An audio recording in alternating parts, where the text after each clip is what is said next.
మనుష్యుణ్ణి దేవుడు సృష్టించినప్పుడు చాలా ప్రశాంతంగా, సంతోషంగా, మనశ్శాంతిగా ఉన్నాడు. ఏదెను తోటలో మొట్టమొదటి స్త్రీ పురుషుల్ని దేవుడు చేసినప్పుడు ఆదాము, హవ్వ అనే పేర్లు కలిగిన ఈ వ్యక్తులు భయము అన్నది లేకుండా శాంతియుతమైన జీవితాన్ని జీవించారు. శాంతి, ప్రశాంతత అంటే ఏమిటో తెలుసా? భయము లేకుండా బ్రతుకుట. భయము లేని జీవితమే ప్రశాంతత కలిగిన జీవితం. భయం గుప్పెట్లో బ్రతికే జీవితం అశాంతితో కూడిన జీవితం. బాగా గమనించాలి. ఆదాము, హవ్వ అనే ఈ ఇద్దరు దేవుని మాటకు లోబడి విధేయత చూపినంత వరకు వీరు శాంతి, సమాధానం అనే వాటిని నిండుగా కలిగి ఆనందమయమైన జీవితంలో ఉన్నారు. ఈ ఆనందమయ జీవితంలో ఉన్న వీళ్ళ మధ్యలోకి శోధకుడు ప్రవేశించిన తరువాత వాడు వీరితో మాట్లాడి మోసపుచ్చి వీరి మనస్సుని దేవునికి వ్యతిరేకంగా తిప్పిన తరువాత ఆ శాంతి, సమాధానం వీళ్ళు పోగొట్టుకున్నారు. మీరు ఆదికాండం కానీ గమనించగలిగితే ఆదాము అనే ఈ వ్యక్తిలోకి, ఈ మొదటి మానవుల్లోకి పాపము ప్రవేశింపక మునుపు ఇతనికి భయము లేదు. చూడండి కావాలంటే ఆదికాండం 3వ అధ్యాయం ఒకసారి తీయండి. 2 అధ్యాయాలు మనం చదివితే ఈ ఆదాము అనేవాడు భయపడ్డట్టు రాయబడదు. 3వ అధ్యాయంలో మొట్టమొదటిసారిగా భయం అనే పదం రాయబడింది. ఏ పదం? భయం అనే పదం రాయబడింది. అప్పటి నుంచి ప్రారంభమైన ఈ భయం నాట నుంచి నేటి వరకు ఆ ఆదాము నుండి వచ్చినటువంటి సకల మానవ జాతిని వదలకుండా వెంటాడుతుంది.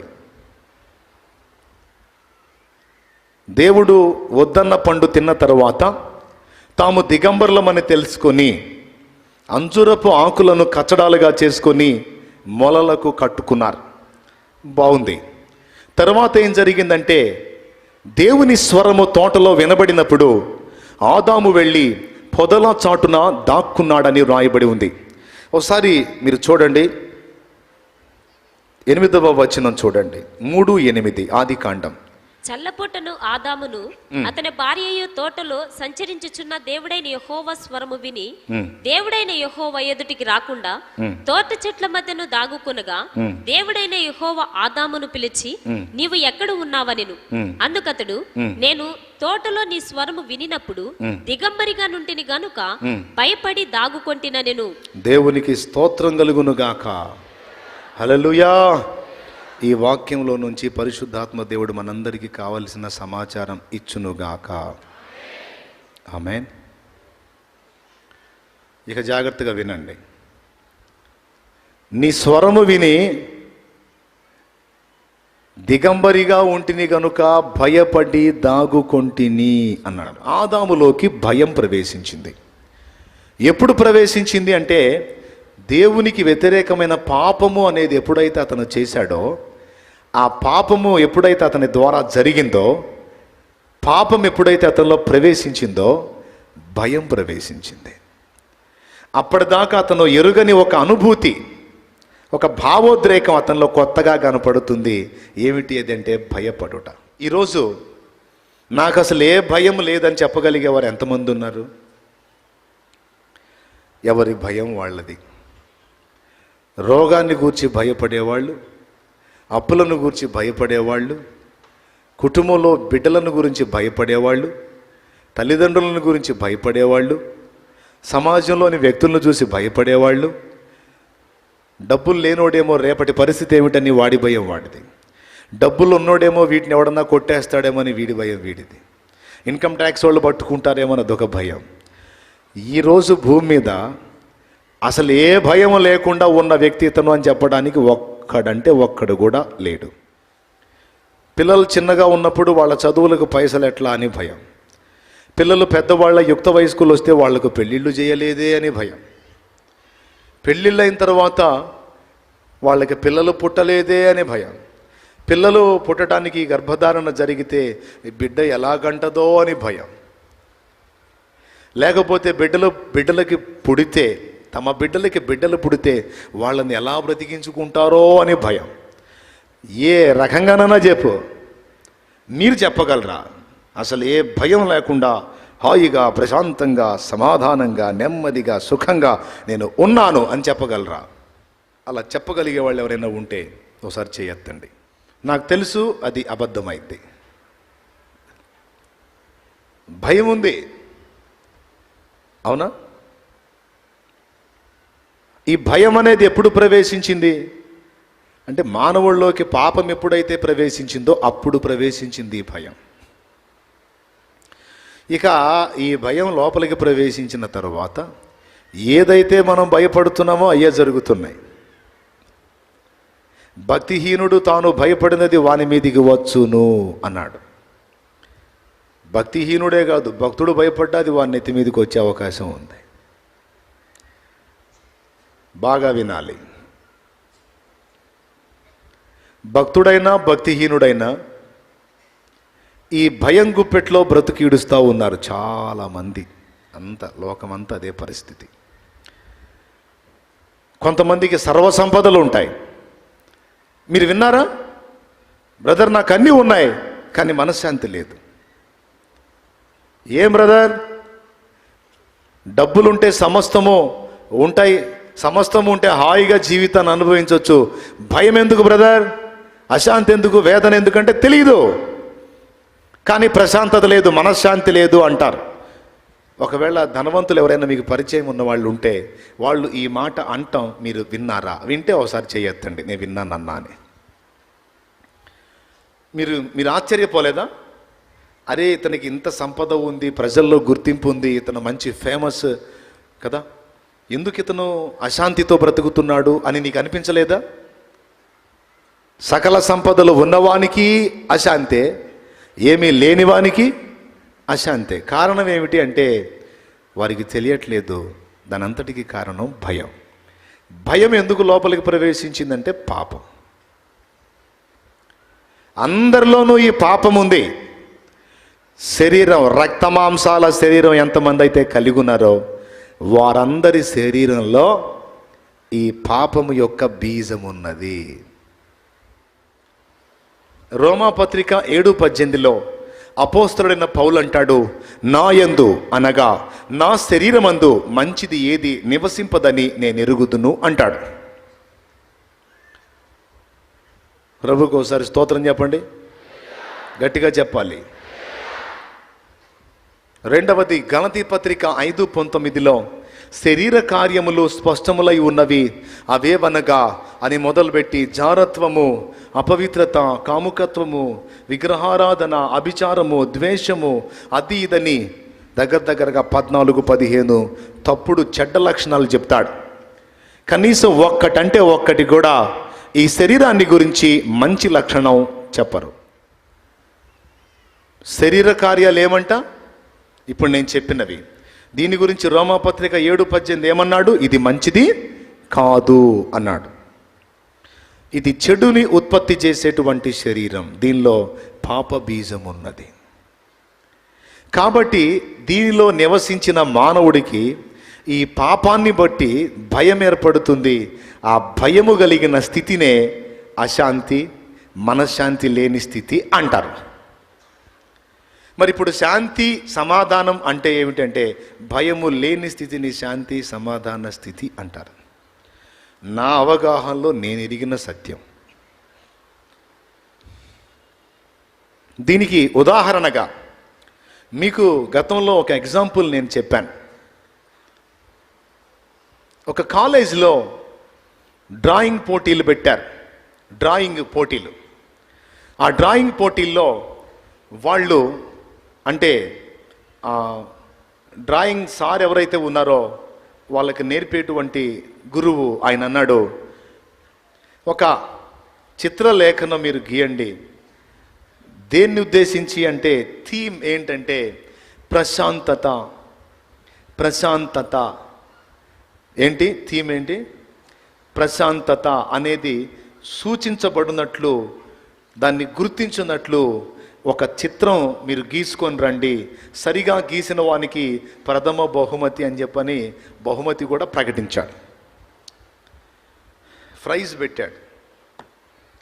ఇప్పుడు ప్రశాంతత ఉట్టిపడేటట్లు చిత్రలేఖనం గీయాలంటే సహజంగా ఏం గీస్తాం మనం? ఒకసారి ఊహించండి. మంచి ప్రకృతి, పచ్చని పచ్చిక బయళ్ళు, సాయంత్ర వేళలు, గోళ్ళకి ఎగసి వెళుతున్న పక్షులు, గడ్డి మోపులను ఎత్తున పెట్టుకొని ఇంటికి తీసుకొస్తున్న పల్లె సీమల్లో ఉన్నటువంటి స్త్రీలు, పురుషులు, తిరిగి ప్రయాణం అవుతున్న ఎడ్ల బళ్ళు, అరకలు, ఇట్లాంటి, అవునా, కొండలు, పచ్చిక బయళ్ళు, చిన్న జలపాతాలు, ఆ జలపాతాల్లో ప్రశాంతంగా సాగిపోతున్న పడవలు. అవునా? ఏం గీస్తాం మనం? మీలో కొంచెం డ్రాయింగ్ టచ్ ఉన్న వాళ్ళకి నేను చెప్పేది అర్థమైంది. కాస్తో కూస్తో ఈ చిత్రలేఖనాలు ఇట్లాంటి కళాకృతుల మీద కాస్త ఇంట్రెస్ట్ ఉన్న వాళ్ళకి నా పాయింట్ అర్థమైంది. ప్రశాంతత ఉట్టిపడే విధంగా ఓ బొమ్మ గీసుకొని రమ్మంటే మనం ప్రశాంతంగా ప్రవహించే సెలయేళ్ళు అయ్యే గీసుకెళ్తాం. మంచి ప్రకృతి నాకు కూడా భలే ఇష్టం, నీకు తెలుసా? నేను కూడా బాగా ఇష్టపడతా కళాకృతులు అట్లాంటి. అయితే ఒక కుర్రాడు ఏం చేశాడంటే, ఐగీల ప్రచండమైన అలలు లేచి ఒక రాతిని కొడుతున్న బొమ్మ గీశాడు. సముద్ర తీరం అది. అతను గీసిన ఆర్ట్ బొమ్మ ఏం గీశాడంటే, సముద్ర తీరంలో అలలు ఉంటాయి కదా, ఈ అలలు లేచి సముద్రపు సమీపంలో ఉన్న ఒక పెద్ద బండకేసి కొడుతున్నటువంటి చిత్రాన్ని గీశాడు. ఏం గీశాడు? సముద్రపు అలలు లేచి ఒక పెద్ద బండను కొడుతున్న బొమ్మ గీశాడు. గీసుకొని తీసుకెళ్ళాడు. ఆ బొమ్మకి ప్రథమ బహుమతి వచ్చింది. ప్రశాంతత ఉట్టిపడే విధంగా చిత్రలేఖనం గీయమంటే బీభత్సాన్ని చూపించేటువంటి చిత్రలేఖనాన్ని తీసుకెళ్తే దానికి గిఫ్ట్ ఎలా వచ్చింది అంటే, ఇక్కడ మీరు కొంచెం ఆలోచన చేయాలి. ప్రచండమైన అలలు లేచి, సముద్రంలోంచి అలలు లేచి రాతిని కొడుతుంటే ఆ దృశ్యం మనకి ప్రశాంతత ఇచ్చిద్దా? భీతి గొలిపే విధంగా ఉంటుందా? అలలు లేచి ఒక బండ మీద ఫెళామని కొడుతున్న దృశ్యం చూస్తే మీకు అబ్బా ఎంత హాయిగా ఉంది అనిపిస్తుందా? లేకపోతే కొంచెం భయం అనిపిస్తుందా?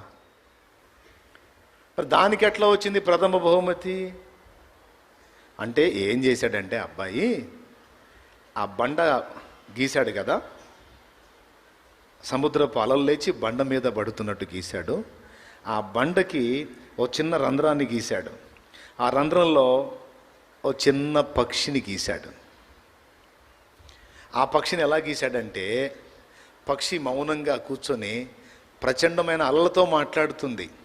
ఓయ్ అలలో, మీరెంత కొట్టినా బండ పగలదు, నాకేమీ కాదు. ఓయ్ అలలో, అలలో, మీరు ఎంత కొట్టినా నాకేం కాదు. ఎందుకో తెలుసా? నేను నివాసమున్నది మీరెప్పటికీ బ్రద్దలు చేయలేని బండలో. కాబట్టి మీరు ఎంత కొట్టినా నాకేం కాదు అని ఆ పక్షి కూర్చున్న ఫీలింగ్ గీశాడు. అంటే రెండు చూపించాలి, అది కళ. ప్రశాంతత ఉట్టిపడే విధంగా చిత్రలేఖనం గీయమంటే తను ఒక భయానక దృశ్యాన్ని గీసి అందులో ప్రశాంతత అనుభవిస్తున్న పక్షిని చూపించాడు. అప్పుడు ఇంత భయంకరమైన అలలు లేచి కొడుతున్నా ఈ పక్షి ఎంత ప్రశాంతంగా ఉంది. కారణం ఏమిటంటే అది బండలో నివాసం చేసుకున్నందున అది ప్రశాంతంగా ఉంది అనేది అందరికీ అర్థమైపోతుంది. పచ్చిక బయళ్ళు, పక్షులు పోవటం, కొండలు, లోయలు, రైతులు వెళ్ళేది, ఇది ప్రశాంతతని ఎందుకు అనుకోవాలి? పొద్దుపోతుందని రైతు ఆందోళనగా పోతుండొచ్చుగా. ప్రశాంతతని ఎందుకు అనుకోవాలి? నెత్తి మీద బరువు వేసుకున్న మనిషి హాయిగా పోయిద్దా? తొందరగా పోయి బరువు దించుకోవాలని హడావుడిగా పోతుండొచ్చుగా. కొంచెం నిశితంగా ముఖాలు చూస్తే వాళ్ళ ముఖాల్లో ప్రశాంతత ఎక్కడ కనపడిద్ది? కానీ ఇక్కడ పక్షి ముఖంలో కనపడుతుంది అది. ఎందుకో తెలుసా? నేను బండను ఆశ్రయముగా చేసుకున్నాను కనుక. కాబట్టి అదే ఒక చెట్టులోనో లేకపోతే ఒక గూట్లోనో అది ఉందనుకో, ఖచ్చితంగా భయపడాల్సిందే. ఎందుకంటే దానికి సరైన భద్రత లేదు.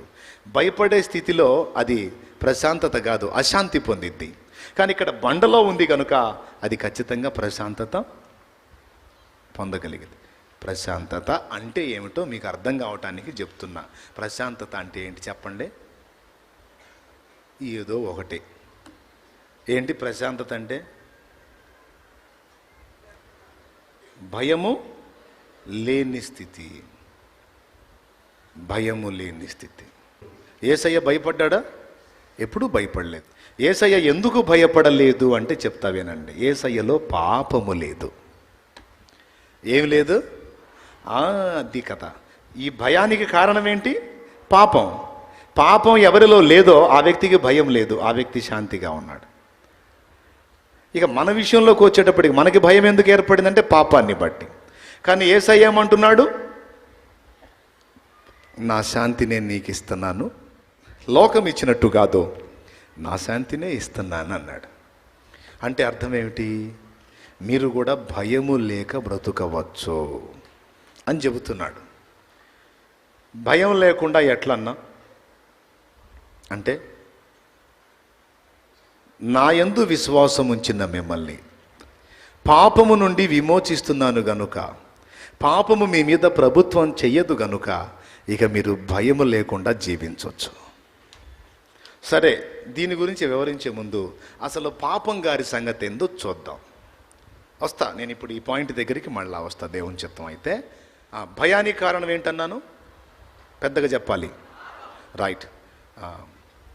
అసలు ఈ పాపం ఎలా అభివర్ణించాడో తెలుసా బైబిల్లో? పాపాన్ని ఏదో ఒక భావోద్రేకం లాగా, ఒక క్రియలాగా అభివర్ణించలా. పాపాన్ని ఒక వ్యక్తిగా అభివర్ణించాడు. మీరు ఆదికాండం 4వ అధ్యాయం మీరు చూడగలిగితే, ఆదికాండం 4వ అధ్యాయం 5వ వచనం ఒకసారి చదవండి.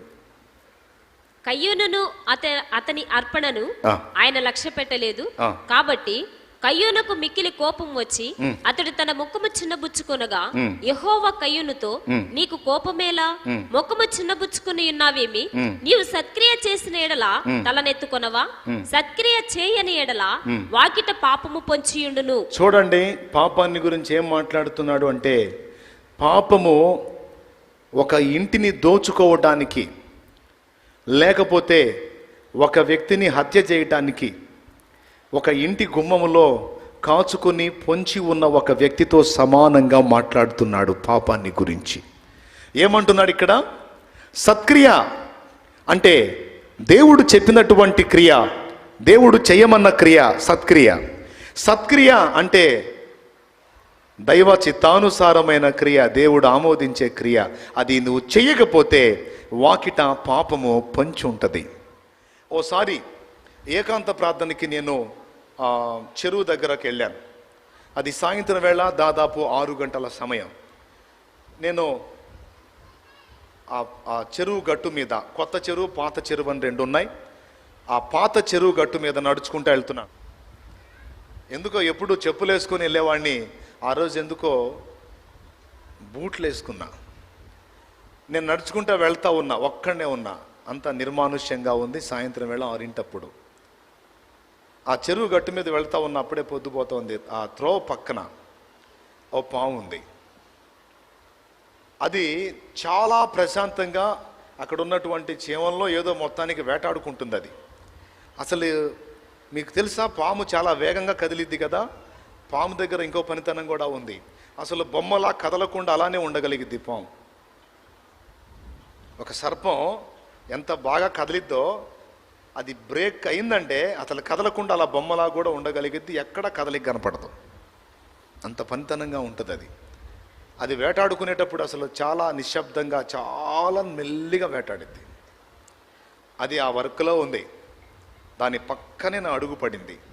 ఎప్పుడైతే దాని ప్రక్కన నా అడుగు పడిందో నేను దాని పక్కన అడిగేసి చూశాను, అక్కడే ఉంది అది. వెంటనే రెడీ అయిపోయి తలను అలా పక్కకు లాక్కొని నోరు తెరిసింది. ఒకవేళ ఇంకొక అడుగు దాని పక్కన కానీ పడితే కాటు వేయటానికి పొంచి ఉంది, అది పొంచి ఉంది. అప్పటిదాకా ప్రశాంతంగా కదులుతున్నది ఒక్కసారిగా అలర్ట్ అయిపోయి కదలకుండా బొమ్మలాగా నోరు తెరిచి రెడీగా ఉంది. అడుగు ముందుకు పడింది. ఒకవేళ అడుగు ఇటుపక్క పడితే అయిపోయింది, పడిపోద్ది. కానీ అలా జంప్ చేసి ముందుకు వెళ్ళిపోయాను నేను. పొంచి ఉంటుంది అంటే అట్లా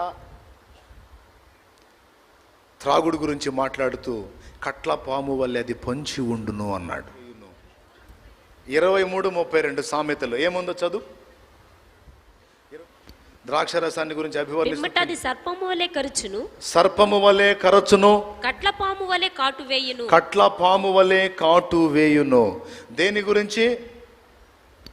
గురించి చెప్తున్నాడు? సర్పం గురించి చెప్తున్నాడు. సర్పము వలె కరచును, కట్ల పాము వలె కాటు వేయును. ఇవి ఎలా కరుస్తాయంటే ఆ రోజు నాకు అర్థమైంది ఎంత బాగా పుంచుందో అది. ఏమాత్రం నేను దానికి వెళ్ళి కాలు అటు పెడితే అవుటే పడిద్ది. పాపాన్ని గురించి ఇలా అభివర్ణించాడు దేవుడు. సత్క్రియ చెయ్యని ఎడల వాకిట్లోనే పాపం పొంచుంటుందిరా, నిన్ను దెబ్బతీయటానికి దానికి అవకాశం ఇవ్వద్దు బేటా అని చెప్తాడు. ఎవరికి? కయ్యనుకి. పాపాన్ని గురించి ఒక వ్యక్తిని గురించి మాట్లాడినట్టు మాట్లాడుతున్నాడు. తర్వాత మీరు సంఖ్యాకాండం కానీ చూడగలిగితే 32వ అధ్యాయం 23వ వచనంలో అంటాడు, మీ పాపము మిమ్మల్ని పట్టుకుంటుంది అంటాడు. ఓ చోటేమో పాపం పొంచి ఉంది, చిక్కితే దెబ్బతీయటానికి అని చెప్తాడు. మరో చోటేమో మీ పాపము మిమ్మల్ని పట్టుకుంటుంది అంటాడు. పట్టుకోవటానికి అదే వ్యక్తే, మనం వ్యక్తులం. పాపం అనేది ఒక క్రియ, ఒక చర్య.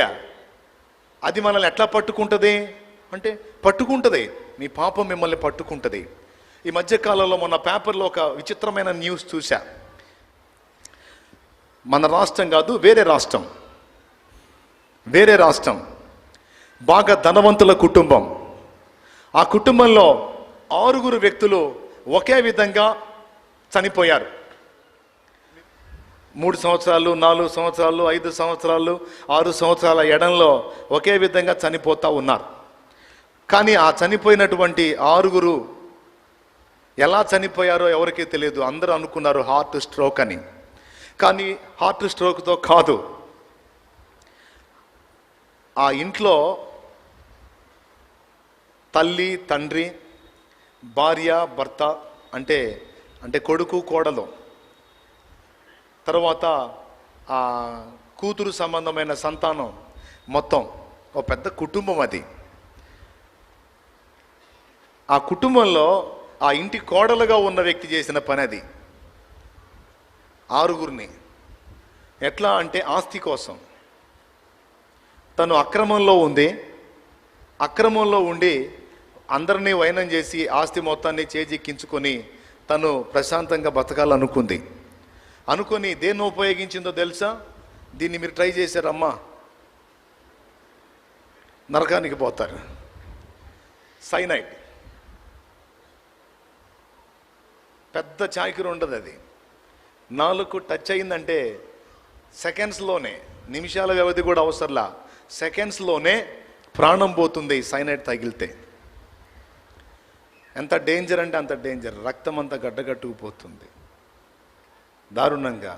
కుక్కల్ని చంపేదానికి ఇంజెక్షన్స్లో వాడతారు. అది ఇంజెక్షన్ చేసినప్పుడు చాలా చమత్కారంగా చేస్తాడు అతను. తప్పమని కొట్టేస్తాడు. అది కొంచెం మూలిగిద్ది, అవతలికి పోయిద్ది, 2, 3, 4 అడుగులేసి ఒరిగిపోయింది. ఎంత స్పీడో. ఈమెం చేసిందో తెలుసా? వాళ్ళ ఆహార పదార్థాలు, వాళ్ళు తినే పదార్థంలో ఇక వీడిని వేసేసేయాలనుకుంటే పెట్టేసేది. అవుట్. అట్లాగా 6గురిని ఎత్తేసింది. చివరికి 7వ వ్యక్తి దగ్గర చిక్కింది. పాపం చూడండి, పట్టేసుకుంది. 6గురిని చంపాను, ఇంక ఈ వ్యక్తి కూడా అయిపోతే ప్రశాంతం, కథ సుఖాంతం అయిపోయింది అనుకుంది. కానీ 7వ పర్సన్ దగ్గర పాపం పట్టుకుంది. దేవునికి స్తోత్రం కలుగును గాక. హల్లెలూయా. ప్రియులారా, పొంచి ఉండటం కాదు, పట్టుకోవటం అనే మాట కూడా మనం మర్చిపోకూడదు. పాపాన్ని ఒక వ్యక్తిని పోల్చి మాట్లాడాడు, ఒక వ్యక్తిలాగా. ఓసారి ఇంకొక విచిత్రమైన న్యూస్ చూశాను నేను, నాకు నవ్వు వచ్చింది, కాసేపు నవ్వుకున్నాను నేను. చనిపోయి మళ్ళీ బ్రతికాడు అనే టైటిల్ మీద రాశాడు, మ్యాటర్ చెప్పాడు. చనిపోయి మళ్ళీ బ్రతికాడు అని. ఇదేంట్రా చనిపోయి మళ్ళీ బ్రతికాడు, ఇది ఎట్లా బ్రతికాడు అని చెప్పని. మెయిన్ టైటిల్ ఏం పెట్టాడంటే బ్రతికొచ్చాడు అని పెట్టాడు.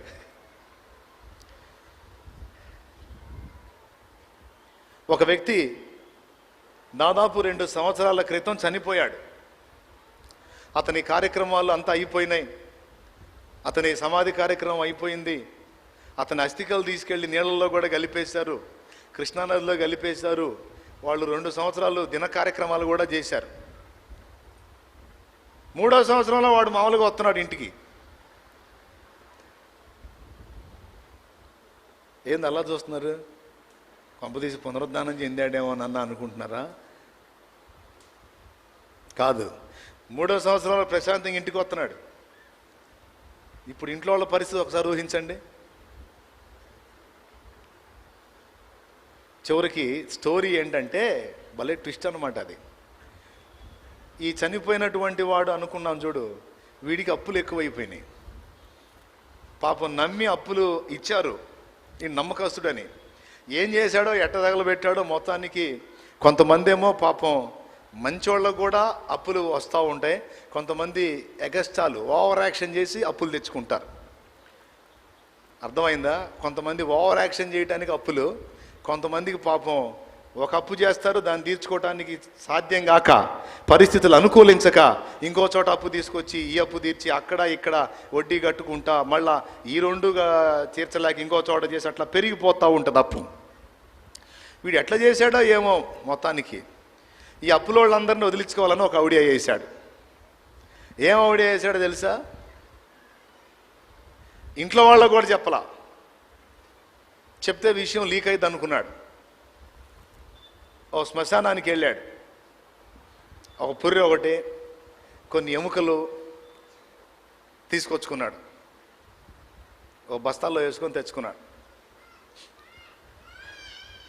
పొలంలో ఓ ప్లేస్లో ఆ పుర్రెలు ఆ ఎముకలు వేసి కొన్ని కట్టెలను పెట్టి కాల్చాడు. ఆ కాల్చేటప్పుడు వీడి చొక్కా ప్యాంటు కొంతవరకు కాల్చి అక్కడ వేసాడు.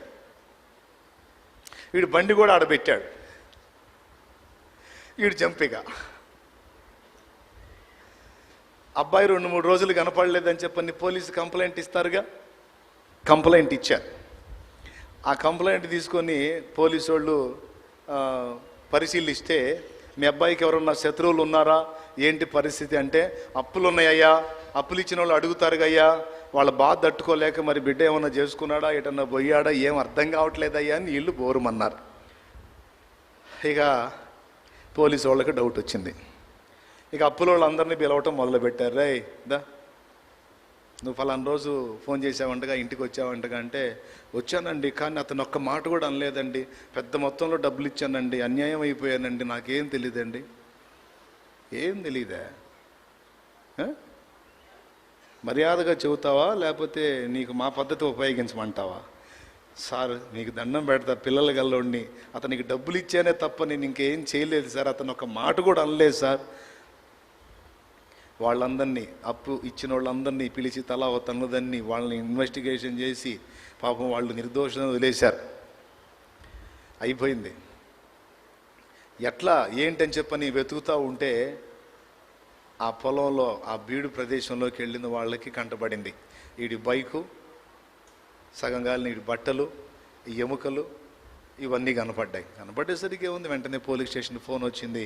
వెంటనే వాళ్ళు కుటుంబ సభ్యులకు చెప్పారు, ఫలానా దగ్గర ఏదో మృతదేహం కాల్చబడి ఉందంట, పూర్తిగా కాలిపోయి ఎముకలు కొద్ది గొప్ప మాత్రం మిగిలి ఉన్నాయంట, మరి చూసుకోండి అంటే పోతే బండి వీడిదే, బట్టలు ఇతనయ్యే, ఇంకొన్ని వస్తువులు కూడా పెట్టాడు బాగా నమ్మకం కోసం.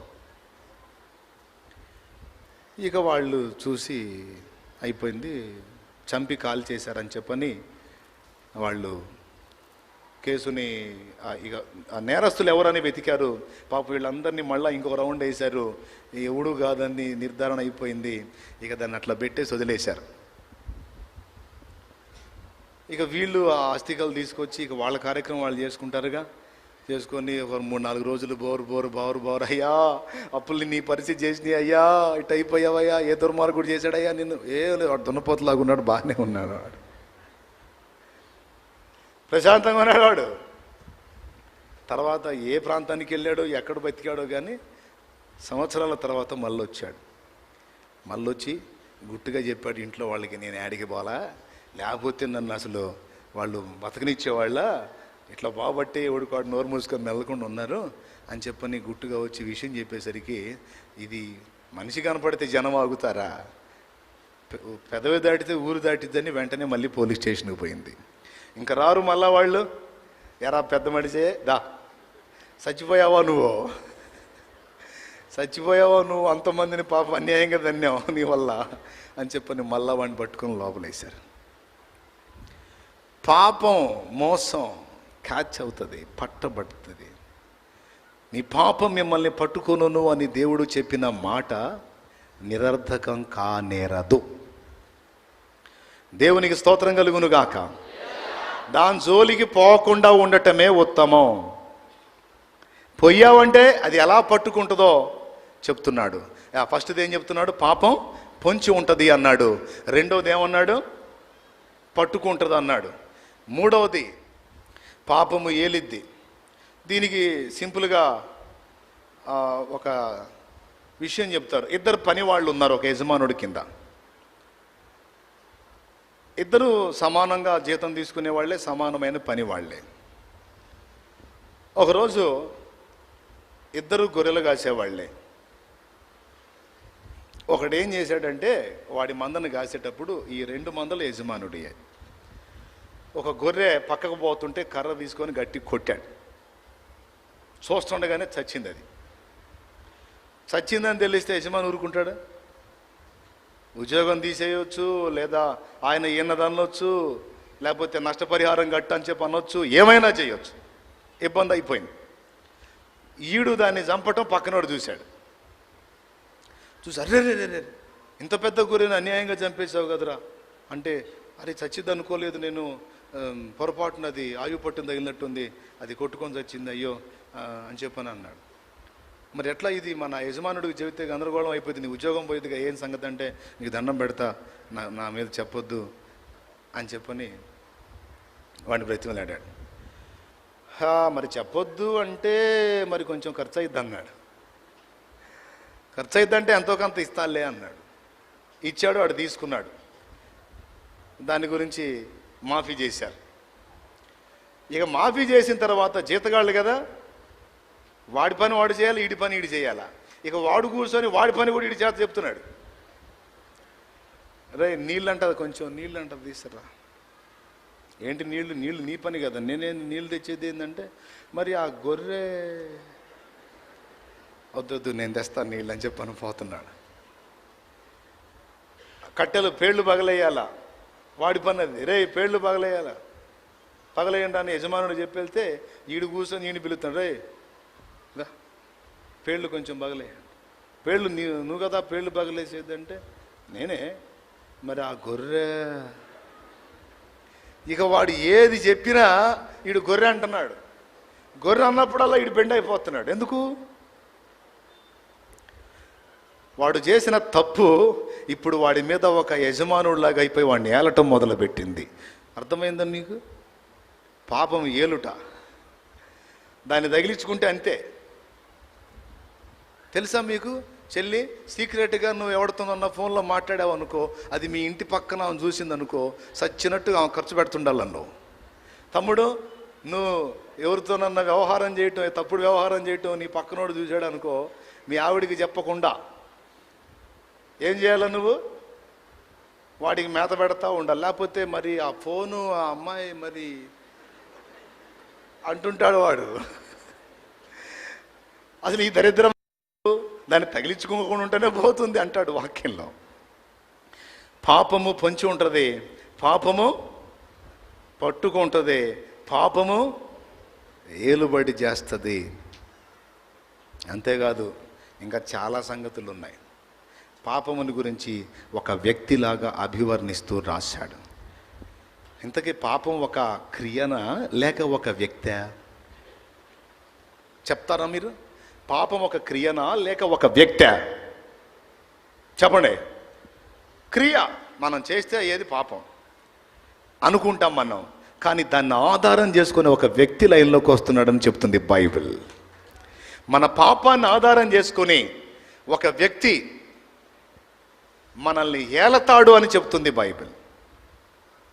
వాని పేరు పరిశుద్ధ బైబిల్ గ్రంథం తెసలోనికైలకు రాసిన 2వ పత్రిక 2వ అధ్యాయం 3వ వచనంలో అతడెవడో చెప్తున్నాడు చూడు. తెసలోనికైలకు రాసిన 2వ పత్రిక 2వ అధ్యాయం 3వ వచనంలో అతడెవరో ఇలా చెప్తున్నాడు వాక్యంలో. మొదట భ్రష్టత్వము సంభవించి నాశనపాత్రుడగు పాప పురుషుడు బయలుపడితేనే గాని. పాప పురుషుడు, నాశనపాత్రుడగు పాప పురుషుడు, పాప ప్లస్ పురుషుడు ఈజ్ ఈక్వల్ పాప పురుషుడు. ఎవడి పాప పురుషుడు? వినండి. ఎప్పుడైతే నీలో పాపం ప్రవేశిస్తుందో, నీ ద్వారా పాపం జరుగుతుందో, దాన్ని ఆధారం చేసుకొని ఒకడు వచ్చేస్తాడు నీ దగ్గరికి. వచ్చేసి ఇక వాడు నీ మీద పెత్తనం చేయటం మొదలు పెడతాడు. వాడి పేరు పాప పురుషుడు. ఈరోజు ఇందాక నేను చెప్పాను కదా, ఇక వీడు ఏది చెప్పినా వాడు చెప్పినట్టు వినకపోతే వీడు ఆ గొర్రె అంటున్నాడు. ఏం చేయాలో వీడికి ఏం అర్థం కావట్లా. ఎక్కడ వీడు గొర్రె సంగతి చెబుతాడో, నా ఉద్యోగం పోయిద్దు అని వాడు చెప్పినవి అన్నీ చేస్తున్నాడు. పాపము ఒక వ్యక్తిగా ఆకృతి దాల్చింది. ఆ వ్యక్తి పేరు పాప పురుషుడు. ఈ పాప ఫలితంగా మనుషులు 2 రకాల నష్టాలు పొందుతున్నారు. జాగ్రత్తగా వినండి. మొదటి నష్టం ఏంటంటే మనశ్శాంతి ఉండదు. ఒక వ్యక్తిలాగా ఎప్పుడు మనల్ని వేధిస్తూ ఉంటుంది పాపం. బ్రతుకులో మనశ్శాంతి ఉండదు. అన్నీ ఉన్నా సరే, ప్రపంచ ప్రఖ్యాతిగాంచినటువంటి మిలియనీర్సు ఆత్మహత్యలు చేసుకొని చచ్చారు. కారణం అశాంతి. Famous cinema actors, heroes, heroines, club dancers ఊరేసుకున్నారు. కారణం ఓల్డ్ యాక్టర్స్ అదే పని చేశారు. కారణం వాళ్ళంటే చాలామందికి గుర్తింపు, వాళ్ళకి పైసలు ఉన్నాయి, అన్నీ ఉంది, కానీ ఎందుకయ్యా ఊరేసుకొని చనిపోయారు? అశాంతి, మనశ్శాంతి లేని స్థితి, ఆవేదన, ఆక్రందన. ఎందుకు? భయం. భయం ఎందుకు వచ్చింది? వానికి అర్థం కాల, వాని లోపల పాపం పనిచేస్తుంది. పాపము వాని వెంటబడి తరిమింది. పాపం తరుముతుంది. ప్రాణం తల్లడిల్లిపోయింది. ఈ పాప ఫలితమే లోపల భయమని, ఆ భయమే అశాంతి అని, ఆ అశాంతి మరణం కంటే బాధాకరమైందని గ్రహించక ఈ అశాంతి నుంచి బయటపడాలంటే చస్తే పోయిద్దని చెప్పని ప్రాణాలు తీసుకున్నారు. అది జరిగింది. కానీ ప్రియులారా, దాని నుంచి బయటపడే మార్గం మనకుంది.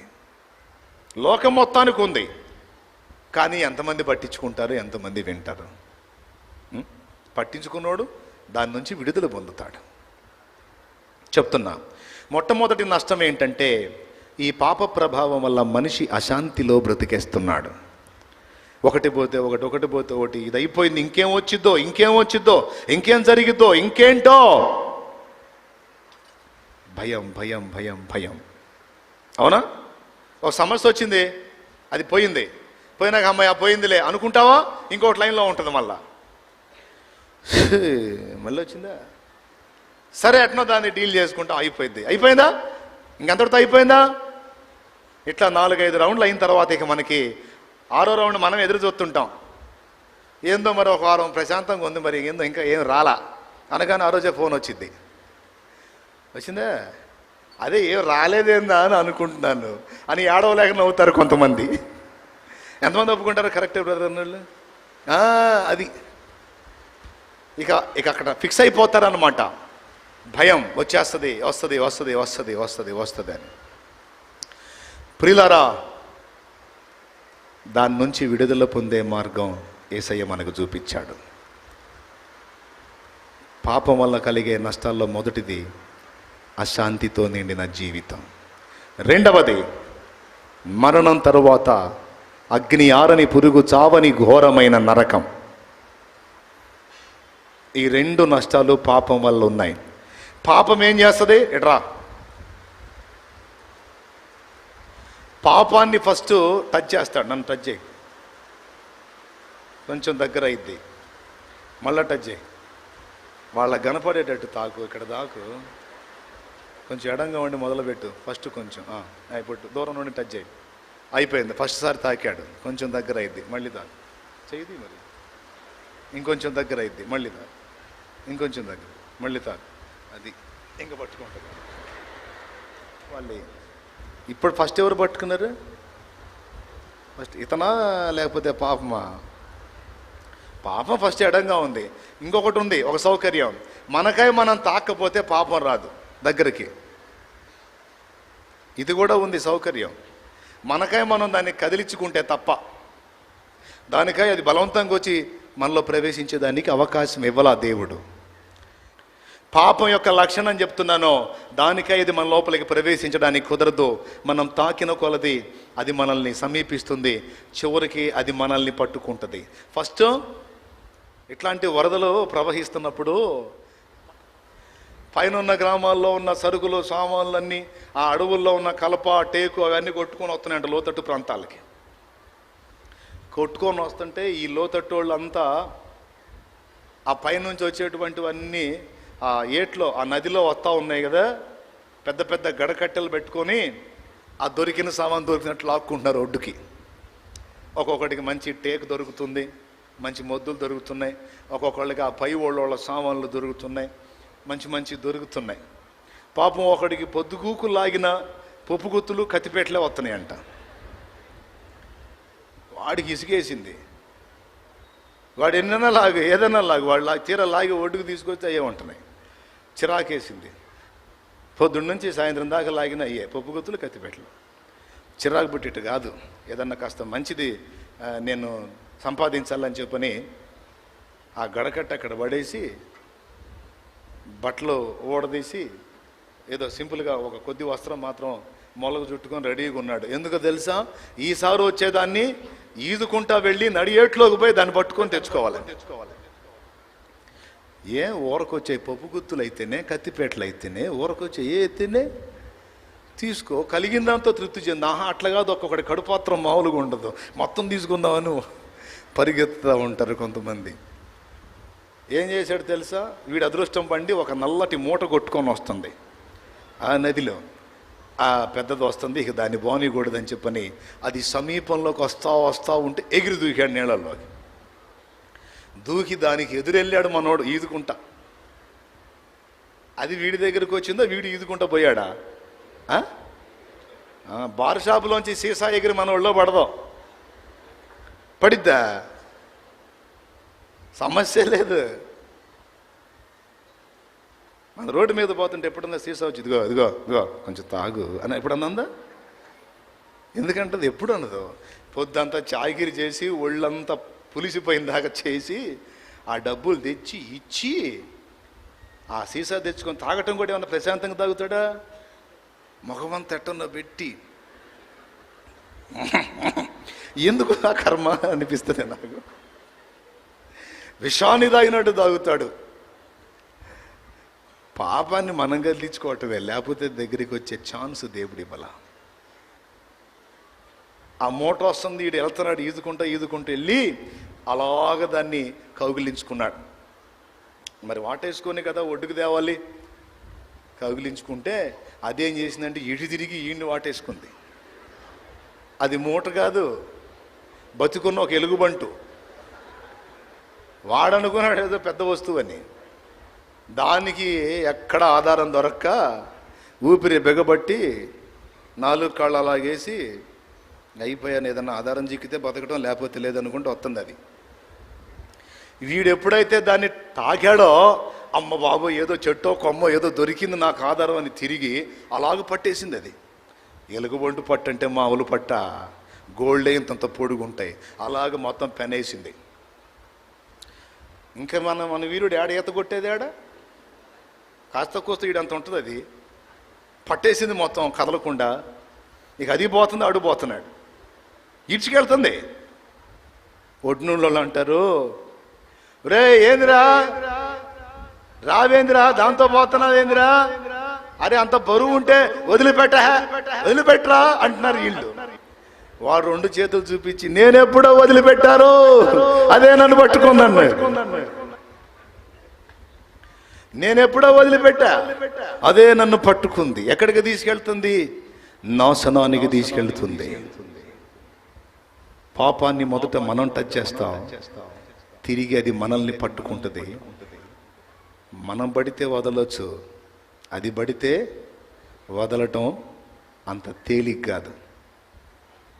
అందుకే కొంతమంది చూడండి, కొన్ని అలవాట్లకి, వ్యసనాలకి, పాపాలకి చిక్కి వాటి నుంచి బయట పడలేక ప్రాణాలు తీసుకుంటున్నారు. నా వల్ల కాదు ఇది మానుకోవటం అని చచ్చిపోతున్నారు. అట్లా బట్టిద్ది పాపం యొక్క భయంకర స్థితి. అది మనశ్శాంతి లేని బ్రతుకు, చచ్చినాక నరకానికి ఈడ్చికెళ్లే స్థితి. అయితే భయపడనక్కరలేదు. ప్రభు అంటున్నాడు, భయపడకండి.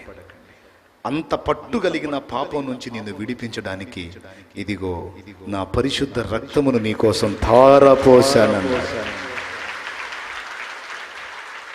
హల్లెలూయా.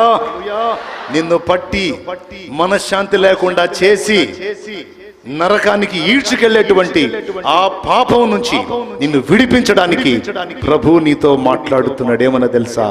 నా రక్తము నీ కొరకు ధారపోశాను, దాని ద్వారా నీవు పాపము నుండి విడుదల పొందుతావు. ఆ పాపానికి ప్రాయశ్చిత్తం ఏదైతే ఉందో అది నేను చెల్లించాను, క్రయధనము చెల్లించాను, నీకు బదులుగా నేను మరణించాను. నీ స్థానంలో ఇప్పుడు పాపానికి నేను అందించబడ్డాను. అది తీర్చుకోవాలనుకున్నదంతా నా మీద తీర్చుకుంది. నువ్వైతే ఇంకా విడుదల పొందు. ఏముంది నీ కొరకు? ఆ పాపం నుంచి, ఆ శాపం నుంచి, ఆ అశాంతి నుంచి, ఆ నరకం నుంచి నిన్ను బయటికి తీసుకొని రావాలి అంటే నీ పక్షంగా ఆ శిక్షను, ఆ పాపానికి తన్ను తాను అప్పగించుకొని అది తీర్చుకోవాలన్న ప్రకోపమంతా తీర్చబడినట్లు నీకు బదులు అందవలసిన వ్యక్తి మరొక వ్యక్తి కావాలి. నరుల్లో ఎవ్వరూ దానికి ఎదురుపోయేవాళ్ళు లేరు. అందరూ దానికి బానిసలయ్యారు. దానికి ఎదురు వెళ్ళి దాని నుంచి మనల్ని విడిపించిన ఒకే ఒక్కడు, దాన్ని విడిపించడం కోసం దానికి తన్ను తాను అప్పగించుకొని మనల్ని తప్పించి ఆ పాపాన్ని పరిహరించడం కోసం దానికి వెల చెల్లించినటువంటి వ్యక్తి నేను ప్రకటిస్తున్న నజరేయుడగు యేసుక్రీస్తు ప్రభు. ఆ పాపం పట్టు నుంచి నిన్ను ఏది విడిపిస్తుంది? యేసు రక్తం విడిపిస్తుంది. గనుక రక్షణ పొందని వారైతే వచ్చేసేయండి రక్షణలోకి. రక్షణ పొందిన వారైతే ప్రతి దినము ఆయన రక్తమును ఆశ్రయించండి. ఇప్పుడు ఆడేం చేశాడు తెలుసా? గొర్రె. మరి ఆ గొర్రె అన్నాడు చూడు ఇందాక, 4-5 రోజులు వీడు చెప్పినవన్నీ చేశాడు. వాడికి ఇక ఆలోచన వచ్చింది, కూర్చున్నాడు. పొరపాటున దాన్ని చంపాను, ఆ చేసిన ఒక తప్పుకి ఇప్పుడు 5-6 రోజుల నుంచి వీడికి ఊడిగం చేయాల్సి వస్తుంది. ఇక నేను ఎంతకాలం చేయాలి ఈ వీడికి చాకిరి? యజమానుడి చాకిరి ఒకంత అయితే వీడిది 2 అయింది. డబ్బులు తీసుకున్నాడు, రోజు నన్ను వేధిస్తున్నాడు అని కూర్చొని ఆలోచించుకున్నాడు. మీలాగే ఆలోచించుకొని ఒక నిర్ణయానికి వచ్చాడు. ఏమన్నా తెలుసా? ఇక ఈడి దగ్గర నేను గందరగోళం అయ్యేది ఏముంది, చేసిన తప్పేదో ఆయన దగ్గరే ఒప్పుకుంటా పోయి అని చెప్పని ఆలోచన వచ్చిందే తడో నేరుగా యజమానుడి దగ్గరికి వెళ్ళిపోయాడు. వెళ్ళిపోయి అయ్యా అన్నాడు. ఏమిరా దా అన్నాడు. కూర్చోబెట్టుకున్నాడు. నేను ఒక తప్పు చేశానయ్యా, మీకు చెప్పాలా అన్నాడు. ఏం తప్పు చేసావు మొహమా, నువ్వు జాగ్రత్తగానే ఉంటావుగా. లేదయ్యా, ఒక తప్పు జరిగింది అన్నాడు. చెప్పు ఏమిటది అన్నాడు. ఫలానా రోజున నేను మందం తోలుకొని వెళ్ళాను, వాటిలో ఫలానా గొర్రె ఉంది కదా, ఉంది, అది అసలు పక్కకి వెళ్తా ఉంటే కోపం వచ్చి కర్రతో దెబ్బ కొట్టాను, అది ఆయువు పట్టును తగిలినట్టుందయ్యా, పొరపాటును కొట్టే చంపాలని కొట్టలేదు, చచ్చిపోయిందయ్యా, దాన్ని ఇట్లా చేశాను అని చెప్పాడు. ఆయన నవ్వి, మహా మందని అడవికి దోలకెళ్ళినప్పుడు దెబ్బ తగిలి చచ్చేవి ఉంటాయి, జబ్బు తగిలి చచ్చేవి ఉంటాయి, జంతు చేతుల్లో పడి చచ్చేవి ఉంటాయి. ఉన్న మందంతా మందేనంటారా, పోయే పోతుంటాయి, ఉంటాయి. అయినా దీనికి ఇంతసేటు నువ్వు ఆందోళన పడి దిగులు పడి ఇబ్బంది పడాల్సిందే ఉంది. అది కాదు, ఇంకా 4 చేస్తే మాత్రం ఏమిరా, నువ్వు తేడా కాదు, నీ మీద నాకు నమ్మకం ఉంది పో అన్నాడు. ఒప్పుకున్నందున, ఏం చేసినందున? ఒప్పుకున్నందున. తప్పు దాచిపెట్టకుండా నువ్వు ఒప్పుకుంటే మంచిది, ఒప్పుకున్న తప్పు చెయ్యకుండా ఉంటే చాలా మంచిది. తప్పు దాచిపెట్టకుండా నువ్వు ఒప్పుకుంటే మంచిది, ఒప్పుకున్న తప్పు చెయ్యకుండా ఉంటే చాలా మంచిది. యేసు మాట విని మనసు మార్చుకుంటే ఇంకా మంచిది, మరి మంచిది, ఇంకా మంచిది, మరి మంచిది. మారాలి మన పాత రోత బ్రతుకు మారాలి, చేరాలి యేసుని పాదాల చెంత చేరాలి. ఇక్కడ మళ్ళా సాయంత్రానికి డ్యూటీ అయిపోయి వచ్చాడు. ఆడొచ్చాడు, ఏది నీళ్ళు తోడలేదేంది? నేను తోడను అన్నాడు. ఈడు తోడవా? మరి ఆ గొర్రె అవునరా, గొర్రె కొట్టాను, చచ్చింది, పెద్దగా చెప్పేదా? నేను గొర్రెను చంపాను. ఆడు తెల్ల ముఖం వేసుకొని చూస్తున్నాడు. ఏంట్రా వీడికి ఇంత సాహసం వచ్చిందని. ఏంట్రా ఆడ చూస్తున్నా ఎర్రి మొహమా? నేను పోయి ఆయనకి చెప్పా, అసలోడికి చెప్పా, ఏమి లేలే పోరా అన్నాడు. ఏం చేస్తావు ఇక నువ్వు? చెప్పురా, ఏం చేస్తావురా? ఇప్పటిదాకా దాన్ని ఆధారం చేసుకుని నన్ను శోధించావు, నేను అసలు ఆయన దగ్గరికి వెళ్ళి ఒప్పుకున్నాను, ఆయనే నన్ను క్షమించాను పో అన్నాడు. ఇంకా నువ్వేం చేస్తావు నన్ను? ఏ పాపాన్ని ఆధారం చేసుకొని సైతానుగాడు శోధిస్తాడో ఆడికి నువ్వు చెప్పాల్సిన సమాధానం ఇది.